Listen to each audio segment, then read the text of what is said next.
Good morning, friends. Welcome to this grammar session. વિદ્યાર્થી મિત્રો, અત્યાર સુધીમાં આપણે બધા ટેન્સીસ પૂરા કર્યા છે. એક્ટિવ પેસિવ પણ આપણે જોઈ ગયા છે. આજે આપણે જોવાના છે direct indirect speech. Direct indirect speech શીખતા પહેલા આપણને એના ટેન્સીસનું જ્ઞાન હોવું જરૂરી છે, કારણ કે આમાં સિક્વન્સ ઓફ ટેન્સીસ એટલે કે ટેન્સીસમાં ફેરફાર કરવાના હોય છે. અંગ્રેજીનું ગ્રામર ખૂબ સરળ છે, એના નામ પ્રમાણે જ કામ થતા હોય છે. એ અગાઉ આપણે ટેન્સીસમાં શીખ્યા છે. તો આજે સરસ મુદ્દો છે ડિરેક્ટ ઇનડાયરેક્ટ સ્પીચ. હવે મિત્રો, એક વાર જો આનો જે કન્સેપ્ટ છે, કન્સેપ્ટ તમારા મગજની અંદર ક્લિયર થઈ જશે, then you will not make a single mistake. તમારે 3 માર્ક્સનો પ્રશ્ન પૂછાય છે. સેક્શન ડી માં 3 માર્ક્સનો ક્વેશ્ચન હોય છે. Turn the following dialogue into indirect speech. જેની અંદર તમને 4 કે 5 લાઈન આપેલી હોય, એટલે કે ડાયલોગ આપેલો હોય, બે જણ વચ્ચેની વાતચીત હોય, and you have to turn that into indirect speech. હવે એની અંદર પણ સ્પેસિફિક સેન્ટેન્સીસ જ હશે. એક વિધાન વાક્ય હશે, કદાચ એક ક્વેશ્ચન હશે, કદાચ એક એક્સક્લેમેટરી સેન્ટેન્સ હશે. આવા પ્રકારના સેન્ટેન્સીસ તમારે નક્કી જ છે. તે 4 કે જે 5 સેન્ટેન્સીસ છે એને તમે ઇનડિરેક્ટ સ્પીચ કરો છો તો તમને સીધા 3 માર્ક્સ મળે. હવે 3 માર્ક્સ તો તમને મળવાના જ છે, પરંતુ સારું અને સાચું અંગ્રેજી બોલવા માટે આપણને આ ઇનડિરેક્ટ સ્પીચ વિશે ખ્યાલ હોવો જોઈએ. તો મિત્રો, ડિરેક્ટ અથવા તો ડાયરેક્ટ સ્પીચ, ઘણા બધા ઉચ્ચાર ડાયરેક્ટ ઇનડાયરેક્ટ કરે છે, એમાં પણ કશું ખોટું નથી. English is an international language, એટલે એની અંદર દર વર્ષે ઘણા નવા શબ્દો ઉમેરાય છે. અંગ્રેજી બીજા ભાષાના શબ્દો પણ સ્વીકારે છે. પહેલા અંગ્રેજીની અંદર જે અમુક બ્રોડ પ્રોનાઉન્સિએશન હતા એ અત્યારે થોડા નેરો પ્રોનાઉન્સિએશન થઈ ગયા છે. દાખલા તરીકે પહેલા આપણે વાત કરીએ કે ડાયરેક્ટ ઓફ ધ ફિલ્મ, એની જગ્યાએ અત્યારે direct of the film. Either ઓર, અત્યારે એનો ઉપયોગ થાય છે. એટલે ડાયરેક્ટ ઇનડાયરેક્ટ, એની જગ્યાએ ડિરેક્ટ ઇનડિરેક્ટ સ્પીચ. તો ડિરેક્ટ અથવા તો ડાયરેક્ટ સ્પીચ એટલે કે પ્રત્યક્ષ રચના. પ્રત્યક્ષ, જે વ્યક્તિ જે બોલે છે સીધું એ જ વાક્ય રજૂ કરવામાં આવે છે ઇન્વર્ટેડ કોમાસ. દાખલા તરીકે હું તમને કહું છું કે આવતા મહિનાથી તમારે શાળાએ આવવાનું છે, તો એ જે વાક્ય છે સીધું તમારી આગળ રજૂ કરું છું. હવે ઇનડિરેક્ટ એટલે કે પરોક્ષ રચના, મારું જે વાક્ય છે બીજો કોઈ વ્યક્તિ રજૂ કરે છે, તો એ કહેશે કે સરે કહ્યું કે આવતા મહિને આપણે બધાએ શાળાએ જવાનું છે. તો આ ઇનડિરેક્ટ સ્પીચ છે. હવે સામાન્ય રીતે ગુજરાતીમાં આપણે આવી પરોક્ષ વાક્ય રચનાનો ઉપયોગ કરતા નથી. આપણે સીધું કે મૂકીને પછી વાક્ય જોડી દઈએ છીએ. જ્યારે અંગ્રેજીમાં એમાં કેટલાક ફેરફારો થાય છે, ને એટલા માટે આપણે એમાં ધ્યાન આપવાની જરૂર છે. હવે ઇનડિરેક્ટ સ્પીચને રિપોર્ટેડ સ્પીચ પણ કહેવામાં આવે છે. કેમ? કારણ કે એ રિપોર્ટ થાય છે, બીજા કોઈ દ્વારા રજૂ થાય છે. આપણે ન્યૂઝપેપરની અંદર રિપોર્ટર હોય, એ શું કરે કે બધા લોકોને મળીને એમની સાથે વાતચીત કરે, ને પછી એ જે વાતચીત કરે છે એ પોતાના શબ્દોમાં રજૂ કરશે. દાખલા તરીકે અહીંયા કોઈ રિપોર્ટર છે, એ રિપોર્ટર અહીંયા કમિશનરને મળવા જશે અને નડિયાદ વિશેની વાત રજૂ કરશે કે નડિયાદની અંદર જે ખાડાઓ પડી ગયા છે તો એના વિશે તો આપનું શું કહેવું છે. એટલે એ કહેશે કે પ્રયત્નો ચાલુ છે, મ્યુનિસિપાલિટીના આદેશો અપાયેલા છે અને રોડનું સમારકામ સત્વરે થશે. તો આ એમણે જે રજૂ કર્યું એ પેલો રિપોર્ટર પોતાના ન્યૂઝપેપરમાં લખશે કે કમિશનર સરે જણાવ્યું કે થોડા સમયની અંદર નડિયાદની અંદર જે ખાડાઓ પડેલા છે એ મ્યુનિસિપાલિટી દ્વારા પૂરવામાં આવશે. તો એણે પોતાના શબ્દોમાં રજૂ કર્યું, અને એટલા માટે એ રિપોર્ટર રિપોર્ટ કરે છે, એટલા માટે એને રિપોર્ટેડ સ્પીચ પણ કહેવાય છે. હવે આપણે એક નાના વાક્યથી શરૂ કરીએ. ફોર એક્ઝામ્પલ, દાખલા તરીકે એક વાક્ય છે, Abhilash said I like panipuri. Abhilash આટલું બોલ્યો છે, આઈ લાઈક પાણીપુરી. તો અભિલાષ જે શબ્દ બોલ્યો, જે વાક્ય બોલ્યો, એ આખું વાક્ય ઇન્વર્ટેડ કોમાસમાં એ જ ડાયરેક્ટ ત્યાં મૂકવામાં. So this is direct speech. હવે આ વાક્યમાં આ સેડ એ રિપોર્ટિંગ વર્બ છે, અને રિપોર્ટિંગ વર્બ કહેવાય. તો સેડ એ રિપોર્ટિંગ વર્બ છે, સિમ્પલ પાસ્ટ ટેન્સમાં છે. હવે આનું જ્યારે આપણે ઇનડિરેક્ટ કરીએ છીએ ત્યારે કેટલા ફેરફાર થશે, એના ધ્યાન આપો. આ જ વાક્યને જ્યારે આપણે ઇનડિરેક્ટ કરીએ ત્યારે થશે Abhilash said that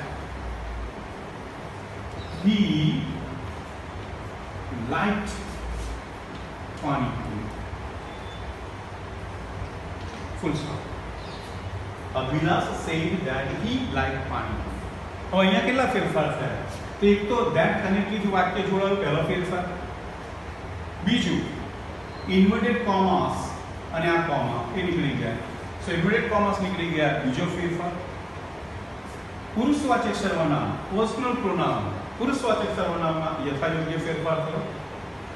અને ઇન્વર્ટેડ કોમામાં જે વાક્ય છે એ એક ટેન્સ પાછળ. અહીંયા ચાર ફેરફાર થયા. કયા કયા? that કનેક્ટિવ વડે વાક્ય જોડાયું, ઇન્વર્ટેડ કોમાસ નીકળી ગયા, પર્સનલ પ્રોનાઉન પુરુષવાચક સર્વનામમાં યથાયોગ્ય ફેરફાર થયો, અને જે ઇન્વર્ટેડ કોમા વાક્ય છે એ વાક્ય એક ટેન્સ પાછળ થયું. વિદ્યાર્થી મિત્રો, તમે સાથે સાથે નોટ અને પેન તમારી પાસે છે જ, સાથે સાથે લખતા રહેજો. ફરીથી આ વિડીયો પૂરો થયા પછી ફરીથી હું એસ રેકોર્ડરમાં આખું ડિટેલમાં ફરીથી એનું રિવિઝન પણ કરાવવાનો છું. તો એ વખતે તમને રેડીમેડ લેખિત માહિતી પણ મળી જશે, પણ સાથે સાથે તમે લખતા રહેશો તો ફરીથી તમારે રિવિઝન થઈ જશે. તો અહીંયા આપણે ચાર ફેરફાર થયા. હવે અહીંયા ધ્યાન આપો, આ જે રિપોર્ટિંગ વર્બ છે સિમ્પલ પાસ્ટ ટેન્સમાં છે. હવે સામાન્ય રીતે સિમ્પલ પ્રેઝન્ટ ટેન્સ કાં તો સિમ્પલ ફ્યુચર ટેન્સમાં રિપોર્ટિંગ વર્બ હોય. સિમ્પલ પ્રેઝન્ટ ટેન્સ એટલે કે સે કે સેઝ હોય, કે સિમ્પલ ફ્યુચરમાં હોય વિલ સે હોય. હવે મોટે ભાગે આવી વાક્ય રચનાનો ઉપયોગ થતો નથી, કારણ કે એ આવતીકાલે આવું કહેશે એવું આપણે નથી કહેતું. એટલે કદાચ જો અહીંયા એવું છે કે Abhilash says I like Pani Puri. Abhilash says I like Pani Puri. તો એનું ઇનડિરેક્ટ થશે Abhilash says that he likes Pani Puri. તો જો reporting verb simple present tense અથવા તો સિમ્પલ ફ્યુચર ટેન્સમાં હોય, કદાચ એવું હોય કે Abhilash will say I like Pani Puri. તો Abhilash, તો આવા વાક્યોની અંદર જે ઇન્વર્ટેડ કોમા વાક્ય છે એના કાળમાં ફેરફાર નહીં થાય, બાકીના ફેરફારો યથાવત રહેશે. એટલે કે that કનેક્ટિવથી વાક્ય જોડાશે, ઇન્વર્ટેડ કોમાસ નીકળી જશે, પુરુષવાચક સર્વનામમાં ફેરફાર થશે. ફરીથી એકવાર Abhilash says I like Pani Puri, indirect થશે Abhilash says that he likes Pani Puri. તો કાળ એનું એ જ રહ્યો, પણ ત્રીજો પુરુષ એકવચન છે એટલે આપણે એસ પ્રત્યય લગાવ્યો. આ ફક્ત તમારી જાણ માટે. એક્ઝામમાં તમને સેઝ કે વિલ સે વાળા વાક્ય નહીં આવે. તો મોટે ભાગે કોઈકે વાત કરી હોય તો જ એનું રજૂઆત થાય, તો જ એનું રિપોર્ટિંગ થાય. એટલે રિપોર્ટેડ સ્પીચમાં મોટે ભાગે જે રિપોર્ટિંગ વર્બ છે એ પાસ્ટ ટેન્સમાં હશે. એટલે આ ચાર ફેરફાર આપણે અહીંયા ધ્યાનમાં રાખવાના છે. હવે માની લો કે અહીંયા કોઈ લિસનર છે, આ જ વાક્ય છે. હવે એની જગ્યાએ આપણે આવું કર્યું છે કે Abhilash said to Sweta. Abhilash said to Sweta I like Pani Puri. તો અહીંયા શું ફેરફાર થશે? Abhilash told, શું થશે? Abhilash told Sweta that he liked Pani Puri. તો અહીંયા said to નો આપણે told કર્યું. અત્યારના અંગ્રેજીમાં said to no said to રાખો તો પણ વાંધો નથી, પરંતુ આ રિપોર્ટેડ સ્પીચ છે એટલે કે તમે વાર્તાના સ્વરૂપમાં રજૂ કરો, તમે પોતાના શબ્દોમાં રજૂ કરો છો, અને એટલા માટે ટેલિંગ અ સ્ટોરી કહેવાય. ઓકે, સેઇંગ અ સ્ટોરી નથી કહેવાતું, અને એટલા માટે આપણે ટેલનું પાસ્ટ ટેન્સનું રૂપ ટોલ્ડ વાપરીએ છીએ. છતાં પણ તમે સેડ ટુ વાપરશો તો કોઈ વાંધો નથી, પરંતુ સેડ હશે તો પાછળ ટુ આવશે, ટોલ્ડ હશે તો ટુ નહીં. તો આ પાંચમો ફેરફાર થયો કે જો પાછળ લિસનર છે, શ્રોતા છે, તો શ્રોતાને અનુલક્ષીને પુરુષવાચક સર્વનામમાં ફેરફાર થશે. હવે પુરુષવાચક સર્વનામમાં કયા કયા ફેરફાર થઈ શકે તો એ વાક્ય પર આધાર રાખે છે અને આપણે એ પ્રમાણેમાં જોવાનું છે. તો દાખલા તરીકે you say,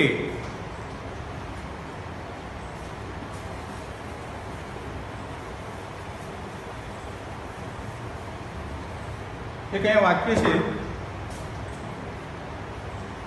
you say inverted comma I am happy.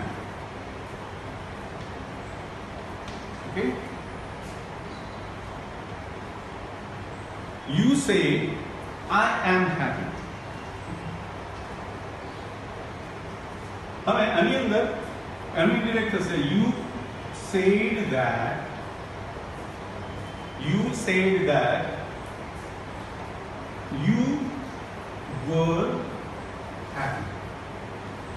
કેમ? કારણ કે અહીંયા you એ પોતાના માટે I વાપર્યો છે અને આ જ વસ્તુ તમે એની સામે જ રજૂ કરો છો. You said that you were happy. તો ત્યાં આગળ I નું આપણે યુઝ કર્યું. ઓકે, એ જ રીતે આ જ વાક્ય I said I am happy.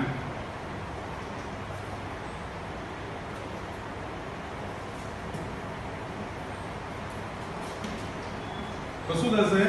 I said that. હવે એની જ વાત તમે રજૂ કરો છો તો I said that I was happy. Okay, તો કયા કયા ફેરફાર થશે? ફરીથી એક વખત આપણે જોઈ લઈએ. ધેટ કનેક્ટેડ થી વાક્ય જોડાશે, ઇન્વર્ટેડ કોમાસ નીકળી જશે, પર્સનલ પ્રોનાઉન પુરુષવાચક સર્વનામ આ રીતે ફેરફાર થશે અને એક ટેન્સ પાછળ જશે. હવે ટેન્સની અંદર શું થશે કે જો એમિઝર હશે તો વોઝ કે વર થશે, શેલ કે વિલ હશે તો વુડ થશે, હેવ કે હેઝ હશે તો હેડ થશે, સિમ્પલ પ્રેઝન્ટ ટેન્સ હશે તો એનું સિમ્પલ પાસ્ટ ટેન્સ થશે, સિમ્પલ પાસ્ટ હશે તો પાસ્ટ પરફેક્ટ ટેન્સ થશે, પ્રેઝન્ટ પરફેક્ટ હશે તો પાસ્ટ પરફેક્ટ થશે, પાસ્ટ પરફેક્ટ હશે તો પાસ્ટ પરફેક્ટ રહેશે, પ્રેઝન્ટ કન્ટિન્યુઅસ હશે તો પાસ્ટ કન્ટિન્યુઅસ થશે. આ સરળ જ છે. જો પ્રેઝન્ટ કન્ટિન્યુઅસ હશે તો એમ ઇઝ આર તો હશે તો એનું વોઝ કે વર કરી દો, પ્રેઝન્ટ પરફેક્ટ હશે તો હેવ કે હેઝ હશે અને હેડ કરી દો. એટલે સરળ જ છે. સિમ્પલ પાસ્ટ હશે તો એનું પાસ્ટ પરફેક્ટ થશે.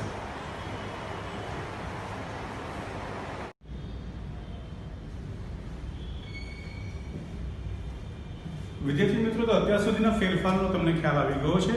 ધેટ કનેક્ટિવથી વાક્ય જોડાય છે, ઇન્વર્ટેડ કોમા નીકળી જાય છે, પુરુષવાચક સર્વનામમાં ફેરફાર થાય છે અને ઇન્વર્ટેડ કોમામાં જે વાક્ય છે એક ટેન્સ પાછળ જાય છે. હવે સરળતાથી એની અંદર આપણે સમજવા માટે ડિરેક્ટ સ્પીચમાં જો એમ ઇઝ કે આર હોય, ઇઝ એમ આર, તો એનું વોઝ કે વર થાય. ઇઝ કે એમ હશે તો વોઝ થશે, આર હશે તો વર થશે. ડિરેક્ટ સ્પીચમાં જો વોઝ કે વર એટલે સિમ્પલ પાસ્ટ ટેન્સ હશે તો એનો પાસ્ટ પરફેક્ટ એટલે કે વોઝ કે વર ની જગ્યાએ હેડ બીન થશે. પ્રેઝન્ટ પરફેક્ટ હશે એટલે કે હેવ કે હેઝ હશે તો એની જગ્યાએ હેડ થશે.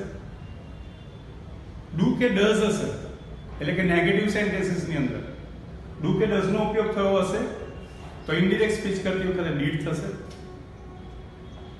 નેગેટિવમાં ડીડ હશે તેનું ઇનડિરેક્ટ કરતી વખતે એનું હેડ થશે અથવા હેડ નોટ થશે. કેન હશે મોડલ ઓક્સિલરીઝ હશે, કેન હશે તો કુડ થશે. શેલ કે વિલ એટલે કે સિમ્પલ ફ્યુચર હશે તો એનું વુડ થઈ જશે.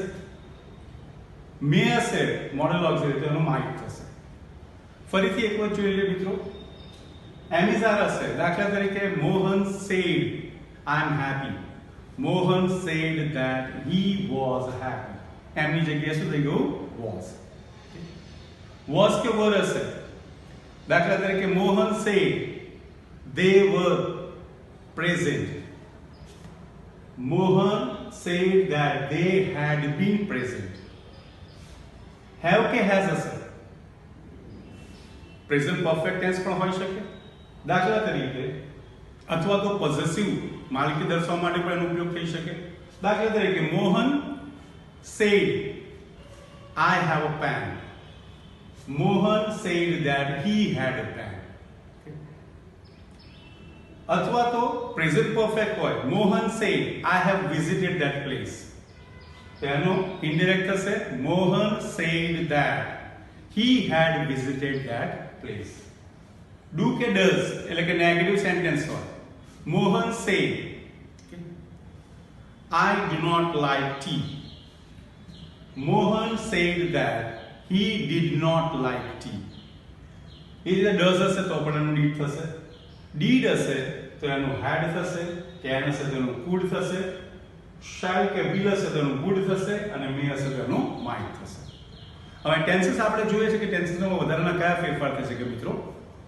પણ એક વધારાનો ફેરફાર તો અત્યાર સુધીમાં આપણે જોયા ધેટ કનેક્ટિવ વાક્ય જોડાય છે, ઇન્વર્ટેડ કોમા નીકળી જાય છે, પુરુષવાચક સર્વનામમાં ફેરફાર થાય છે, એક ટેન્સ પાછળ જાય છે, એની અંદર આપણને આ ઉપયોગી થાય છે. હવે નજીકતા દર્શકનું દૂરતા દર્શકમાં રૂપાંતર. તો ડિરેક્ટમાં ધીસ હશે તો એનું ધેટ થશે, ધીઝ હશે તો એનું ધોઝ થશે, નાવ હશે તો એનું ધેન થશે, ટુડે હશે તો ધેટ ડે થશે, ટુમોરો હશે તો નેક્સ્ટ ડે થશે, yesterday હશે તો the previous day અથવા day before, tonight હશે તો that night થશે, last night કે last week કે last year હશે તો the previous night, the previous week, the previous year. either here હશે તો એનું there થશે, ago હશે તો એનું before થશે, come હશે તો એનું go થશે, અને thus હશે તો એનું so થશે. હવે come અને એનું go કરવા માટે that depends on the situation. પણ અહીંયા આપણે રિટન એક્ઝામ આપવાની હોય છે એટલે એમાં સિચ્યુએશનનો કોઈ પ્રશ્ન નથી. દાખલા તરીકે બે વિદ્યાર્થીઓ અહીંયા છે અને વાત કરે છે, ઓકે, કે you come here tomorrow. Okay, હવે એ જ જગ્યાએ રહીને ફરી રિપોર્ટર જ્યારે વાત કરે છે તો કમનું કમ જ રહી શકે, પણ એ લોકો ત્યાં આગળ સંગ્રામમાં ઊભા છે ને ફરી વાત કરે છે તો કમનું ગો થશે. પણ એક્ઝામ માટે આપણે આ જ ધ્યાન રાખવાનું છે કે જો કમ હશે તો એનું ગો થશે. તો આટલા ફેરફારો અસર્ટિવ એટલે કે વિધાન વાક્યની અંદર થશે. ફરીથી એક વખત જોઈ લઈએ. ધેટ કનેક્ટિવ વાક્ય જોડાશે, inverted commas you have to remove, inverted commas કાઢી નાખવાના છે, પુરુષવાચક સર્વનામમાં ફેરફાર થશે, એક ટેન્સ પાછળ જશે, એમિઝાર હશે તો વોઝ વર થશે. ઓકે, આ આપણે જોઈ લીધું. અને નજીકતા દર્શકનું દૂરતા દર્શકમાં રૂપાંતર થશે. આટલા ફેરફારો આપણે અસર્ટિવ સેન્ટેન્સીસમાં એટલે કે વિધાન વાક્યોની અંદર ધ્યાનમાં રાખવાના છે. હવે આ સિવાય ટેન્સીસમાં કયા ફેરફાર થશે તો એ પણ આપણે જોઈ લઈએ. તો સિમ્પલ પ્રેઝન્ટ ટેન્સ હશે તો એનું સિમ્પલ પાસ્ટ ટેન્સ થશે. હવે સિમ્પલ પ્રેઝન્ટ ટેન્સના વાક્યની અંદર જો એમિઝાર હશે તો એનું વોઝ કે વર થઈ જશે, પણ કદાપી મૂળ ક્રિયાપદ છે તો ક્રિયાપદ છે. દાખલા તરીકે મોહિની સે, સિમ્પલ પ્રેઝન્ટ ટેન્સમાં આપણે વાક્ય લઈએ.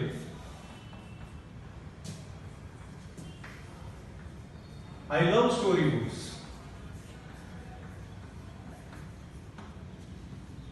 તો આનું જ્યારે આપણે ઇનડાયરેક્ટ કરીશું, આ ડિરેક્ટ છે, indirect Mohini said that she loved storybooks. વિદ્યાર્થી મિત્રો, જ્યાં જે તમને લાગે છે કે તમારે નોંધવાનું છે ત્યાં કે તમે એનો સ્ક્રીનશોટ લઈને પણ નોંધી શકો છો. નહીં તો ફરી અગાઉ મેં કીધું છે એ પ્રમાણે કે હું જેનું રિવિઝન આના પછી જ્યારે એક્સ રેકોર્ડરમાં કરીશ ત્યારે આ બધું જ તમને રિટર્ન મટીરિયલ પણ મળશે. તો આ સિમ્પલ પ્રેઝન્ટ ટેન્સ છે. માની લો કે સિમ્પલ પાસ્ટ ટેન્સ છે. ઓકે, કે Mohini says I visited that place. તો સિમ્પલ પાસ્ટ હશે તો પાસ્ટ પરફેક્ટ ટેન્સ થશે. Mohini said that she had visited that place. તો વિઝિટેડ સિમ્પલ પાસ્ટ ટેન્સ હતો એનું હેડ વિઝિટેડ પાસ્ટ પરફેક્ટ થયું. હવે એની જગ્યાએ પ્રેઝન્ટ પરફેક્ટ હોય. દાખલા તરીકે Mohini says I have visited that place, present perfect. તો એનું પાસ્ટ ટેન્સ થશે, પાસ્ટ પરફેક્ટ થશે, Mohini said that she had visited that place. Okay, અચ્છા, હવે કન્ટિન્યુઅસ ટેન્સમાં સરળ જ છે. પ્રેઝન્ટ કન્ટિન્યુઅસ ટેન્સ હોય તો એનું પાસ્ટ કન્ટિન્યુઅસ થશે. એટલે પ્રેઝન્ટ કન્ટિન્યુઅસ હશે તો એમિઝાર તો હશે જ, એનું તમે ફક્ત વોઝ કે વર કરી દો એટલે પાસ્ટ કન્ટિન્યુઅસ ટેન્સ ઓટોમેટિકલી થઈ જશે. તો આટલા ફેરફારો વિદ્યાર્થી મિત્રો આપણે ધ્યાનમાં રાખવાના છે. હવે એના પછી હું એક્સરસાઇઝ પણ આપીશ, તો એ એક્સરસાઇઝ પણ તમે કરજો જેથી કરીને આ જે વિચાર છે તમારા મનની અંદર દ્રઢ થઈ જાય અને આ કોન્ક્રીટ થઈ જાય. હવે કેટલાક અપવાદો તો તમારે બધામાં સેડ જ હશે એટલે આટલા ફેરફાર તો કરવાના છે, પણ કેટલાક વાક્ય એવા હોય છે કે જેની અંદર જે ઇન્વર્ટેડ કોમા વાક્ય છે એ રિપોર્ટિંગ વર્બ પાસ્ટ ટેન્સમાં હોવા છતાં એમાં ફેરફાર થતા નથી. ફોર એક્ઝામ્પલ, જો કદાપી એમાં પ્રોવર્બ કે સેઇંગ હોય, કહેવત હોય, અથવા તો સિદ્ધાંત કે વૈજ્ઞાનિક તારણ હોય, તો જે ઇન્વર્ટેડ કોમા વાક્ય છે એમાં કોઈ ફેરફાર થતો નથી. દાખલા તરીકે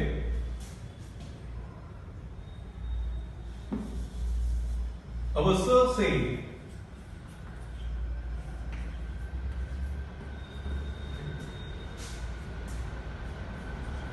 the earth moves around the sun. So આનું indirect થશે. Our sir said that the earth moves around the sun. એમાં કોઈ ફેરફાર નહીં. કદાપી વૈજ્ઞાનિક કારણ છે. વિપુલ sir said water boils at 100 degrees centigrade.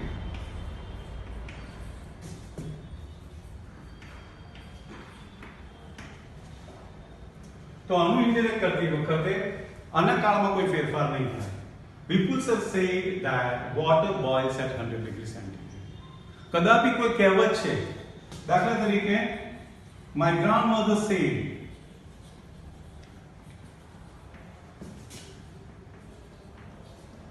slow and steady wins the race.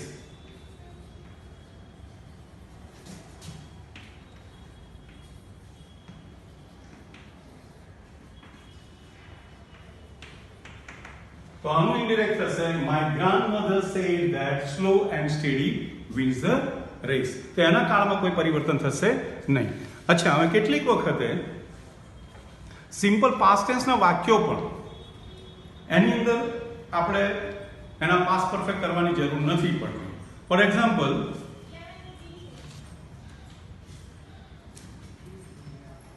Mohan said I was happy. તો Mohan said that he was happy. તમે had been પણ કરી શકો છો, નહીં તો પછી was નું was જ રાખી શકો છો. એટલે આવા કેટલાક વાક્યોની અંદર આપણે કોઈ પરિવર્તન થતું નથી. કોઈ ટેવના ભાગરૂપ હોય તો એમાં પણ આપણે સિમ્પલ પાસ્ટ ટેન્સનું પાસ્ટ પરફેક્ટ કરતા નથી. ઓકે, બીજા જે વાક્યો છે હું તમને ડિટેલમાં એની અંદર પણ આપીશ જેથી કરીને તમને ખ્યાલ આવશે. ઓકે, તો આટલી વસ્તુ આપણે ધ્યાનમાં રાખવાની છે. અસર્ટિવ એટલે કે વિધાન વાક્યની અંદર કે ધેટ કનેક્ટિવથી વાક્ય જોડાશે, ઇન્વર્ટેડ કોમાસ નીકળી જશે, પુરુષવાચક સર્વનામમાં ફેરફાર થશે, એક ટેન્સ પાછળ જશે એટલે કે ટેન્સમાં પરિવર્તન થશે. સિક્વન્સ ઓફ ટેન્સીસ ત્યાં આગળ આપણે ધ્યાનમાં રાખવાનું છે અને નજીકતા દર્શકનું દૂરતા દર્શકમાં રૂપાંતર થશે. આશા રાખું છું કે વિદ્યાર્થી મિત્રો તમને અસર્ટિવ સેન્ટેન્સીસના ઇન્ડિરેક્ટ કરવામાં ખ્યાલ આવી ગયો હશે. હજુ પણ તમારે કોઈ પણ તમને તકલીફ હોય, કોઈ વસ્તુ ખબર ના પડી હોય તો તમે પૂછી શકો છો. Thank you very much. God bless you.